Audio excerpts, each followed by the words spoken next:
Stay close, the train's almost ready. Right here with you.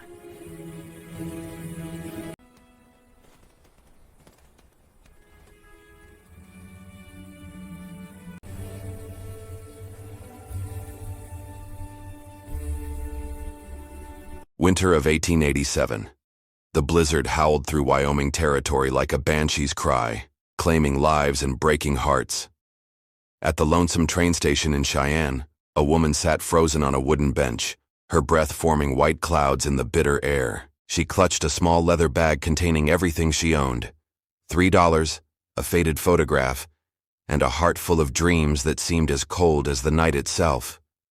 What happened next would become the most talked-about love story, from the Colorado River to the Canadian border, changing two lives forever and making history in the untamed American West. The wind cut through Cheyenne like a knife through butter that December night. Elizabeth "Libby" Montgomery pulled her thin shawl tighter around her shoulders, but it did little to keep out the cold.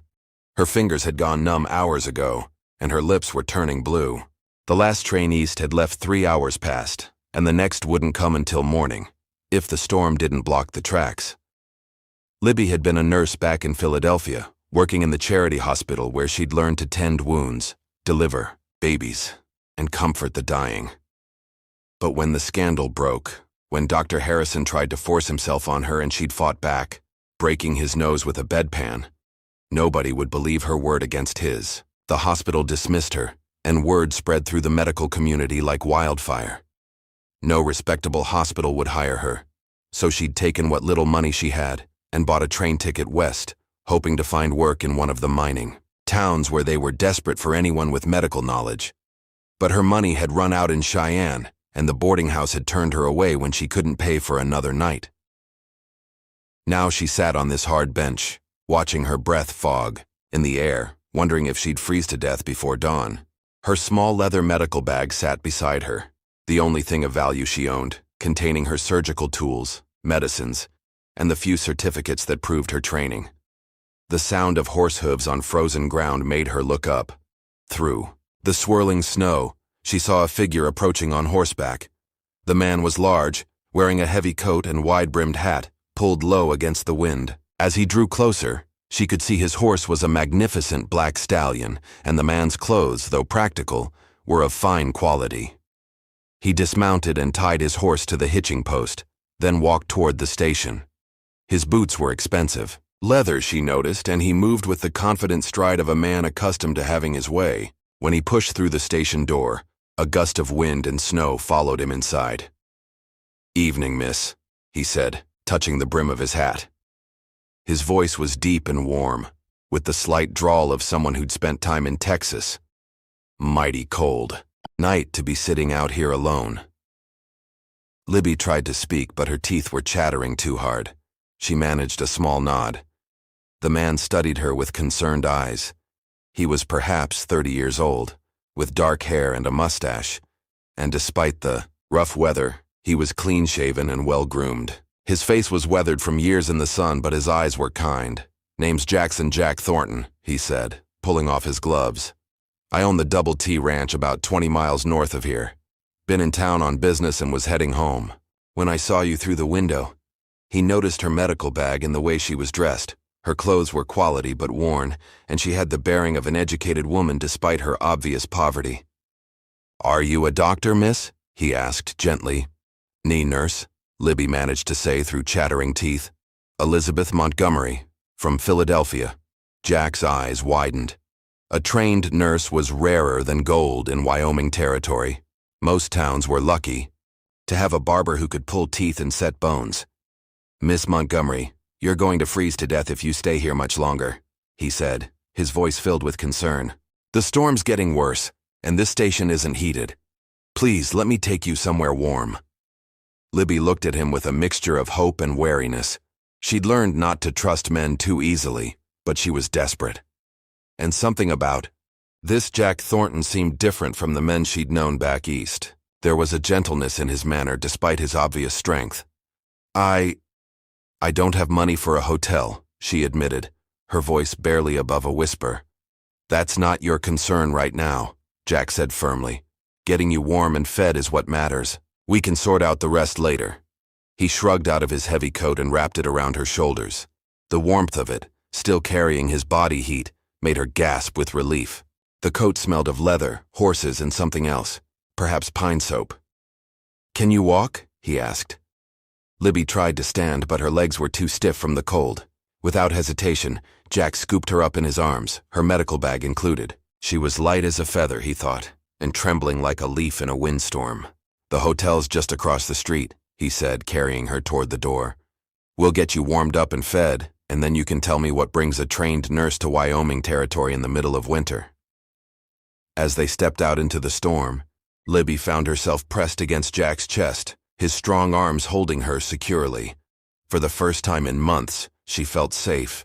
She didn't know this man, didn't know his intentions, but somehow she trusted him. Maybe it was the desperate situation, or maybe it was something in his eyes, a kindness she hadn't seen in far too long. Before we roll back time, tell us where you're tuning in from, and hit subscribe for more Wild West tales. The Cattleman's Hotel was the finest establishment in Cheyenne, and when Jack Thornton walked through the front door carrying a half-frozen woman, every head in the lobby turned. The desk clerk, a thin man named Perkins, hurried over with obvious concern. "Mr. Thornton, sir, what happened?" "Found this lady at the train station near frozen to death," Jack said, still holding Libby in his arms. "I need your best room, and send up hot food, coffee, and plenty of blankets. Also get Doc Williams if he's still in town." "Right away, sir," Perkins said, grabbing a key from the board. "Room 12, second floor. Shall I help carry her?" "I've got her," Jack replied, heading for the stairs.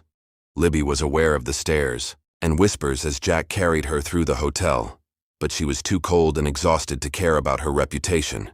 The warmth of the building was making her fingers and toes tingle painfully as feeling returned to them. Jack carried her into a spacious room with a large bed, a fireplace, and fine furniture. He set her gently on a chair by the fire and immediately began building up the flames. "The hotel will send up some ladies' clothes," he said, not looking at her as he worked with the fire. "Yours are damp from the snow. We need to get you warm and dry." A knock at the door announced the arrival of hot coffee, soup, and blankets. Jack tipped the boy generously and sent him away, then poured Libby a cup of coffee with hands that were surprisingly gentle for their size. "Drink this slowly," he said, wrapping a blanket around her shoulders. "Too much heat too fast can be dangerous." Libby sipped the coffee gratefully, feeling warmth spread through her chest. "You seem to know something about medicine yourself," she observed, her voice growing stronger. Jack smiled. "You learn a few things running a ranch. Men get hurt, animals get sick, and the nearest doctor might be 100 miles away." He pulled up another chair and sat across from her. "But I'm no trained nurse. What brought you west, Miss Montgomery? If you don't mind my asking." Libby studied his face in the firelight. He had honest eyes, she decided, and after what he'd done for her tonight, he deserved some explanation. "I worked in a hospital in Philadelphia," she said carefully. "There was trouble. A doctor who wouldn't take no for an answer. When I defended myself, I was dismissed. No hospital back east would hire me after that." Jack's jaw tightened, and she saw anger flash in his eyes. "A man forced himself on you?" "He tried to," Libby said. "I broke his nose with a bedpan." Despite the serious nature of the conversation, Jack's mouth twitched with the hint of a smile. "Good for you. I hope it hurt." "It did," Libby said, and, for the first time in months, she almost smiled too. "But it cost me my career. I thought maybe in the West, where doctors are scarce, my past wouldn't matter so much." "It doesn't," Jack said firmly. "Out here, we judge people by what they do, not by the lies told about them back east. A trained nurse is worth her weight in gold in this territory." Another knock interrupted them, and a hotel maid entered with an armload of women's clothing. "Begging your pardon, sir, but these are the finest we have. Mrs. Patterson in room 8 donated them. She said any woman caught in this storm deserves all the help we can give." "Thank Mrs. Patterson for her kindness," Jack said, standing. "I'll wait downstairs while Miss Montgomery changes." "Mr. Thornton," Libby called as he reached the door. Why are you helping me? You don't know me. Jack paused, his hand on the doorknob. Maybe because I know what it's like to be alone in the world, he said quietly. And maybe because I've been praying for someone like you to come along. Someone like me? A healer, he said. My ranch hands get hurt regular, and I've lost good men because there was no one to tend them properly. But more than that, he turned to face her fully. I've been looking for someone special, someone with strength and courage, someone who'd break a man's nose rather than let him take. With that, he left the room, closing the door gently behind him. Libby sat by the fire staring at the closed door. She'd expected many things when she came west, but she'd never expected to meet a man like Jackson Thornton. Rich enough to own his own ranch, kind enough to help a stranger, and respectful enough to leave her alone to change clothes without being asked.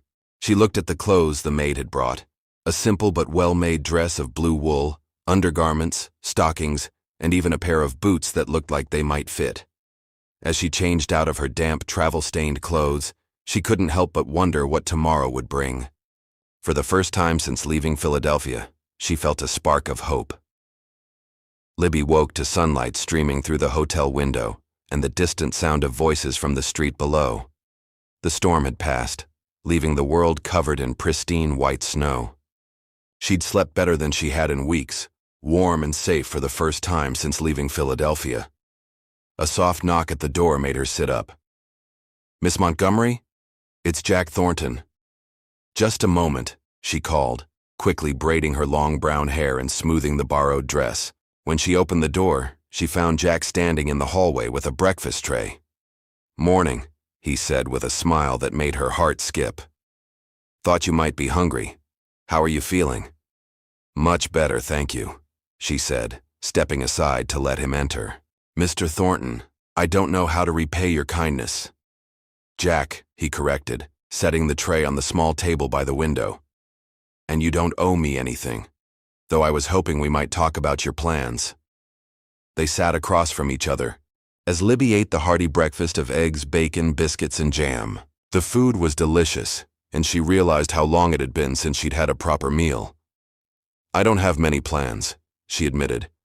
"I was hoping to find work in one of the mining camps, but I'm not sure how to get there, or even which camps might need a nurse." Jack leaned back in his chair, studying her.